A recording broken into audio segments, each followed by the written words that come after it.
முதலாளி வார முதலாளி. சம்பளம் வாங்கிட்டா? வாங்கிட்டோம் முதலாளி. நன்றி முதலாளி, ரொம்ப நன்றி. சரி, சம்பளத்தை என்ன செய்ய போற? ஐபோன் வாங்க போறோம் முதலாளி. ஐபோன் விலை கூடலாடா வரும். ஆமா முதலாளி, நீங்க மொத்த சம்பளத்தை கொண்டு போய் இன்சூரன்ஸ் அமௌண்ட் கட்டி மாசம் மாசம் இஎம்ஐ கட்டுறோம் முதலாளி. சரி, அப்பா என்ன வேலை பார்க்கல? கூலி வேலை தான் முதலாளி. கூலி வேலை பார்க்கல. சரி ரைட்டு, ஒன்றும் பிரச்சனை இல்லை. இந்தா இது வந்து ஒரு 1000 ரூபா இருக்கு, சரியா? சரிங்க. இந்த 1000 ரூபாய்க்கு அப்பாவுக்கு ஒரு வேட்டி சட்டை உன் கையால் எடுத்து கொடுக்குற மாதிரி எடுத்து கொடுத்துரு, சரியா? இது எதுக்கு சொல்கிறேன் அப்படின்னா, உங்களை மாதிரி பிள்ளைங்களுக்கு அவங்க பாசமாக வளர்த்துருந்தாங்க, சரியா? உங்களோட சுயநலத்தை மட்டும் தான் நீங்கள் பார்க்குறீங்க. அது உங்கள் சொல்லி குத்தம் இல்லை. ஏன்னா பிள்ளை கேட்டதான் வாங்கி கொடுக்குன்னு சொல்லி போகிறாங்க பற்றியா? அது அவங்கள தான் சொல்லி எடுத்து சொல்லியிருக்கணும். இப்படிலாம் கஷ்டப்படுறா, இப்படிலாம் கஷ்டப்பட்டு வாரண்டான்னு சொல்லி அதை அவங்க சொல்ல மறந்துருந்தாங்க.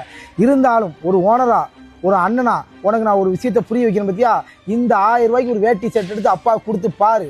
அப்பாவோட முகத்தில் போய் அப்பா ஃபீல் பண்ணுவாப்ல, என்ன பரவாயில்ல என் மகன் வாங்கிட்டானு சொல்லி ஒரு கண்ணு ஒரு ஃபீல் தெரியும், சரியா?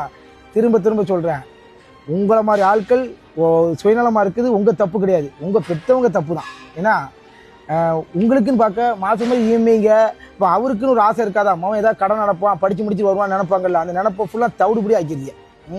எதான் பரவாயில்ல, பார்த்துக்க, சரியா? அப்பாவுக்கு வாங்கி கொடு. ஓ நன்றி, போயிட்டு வா. சொல்கிற கதை ஒன்றே ஒன்று தான். என்ன அப்படின்னா, பயலுக்கு புரிய மாட்டாங்க. கஷ்ட சூழ்நிலை எல்லாத்தையுமே பெற்றவங்க சொல்லி வளர்க்கணுங்கிறதுக்காக தான் சொல்கிறேன். இப்போ உள்ள பசங்க ரொம்ப ஸ்பீடாக இருக்காங்க.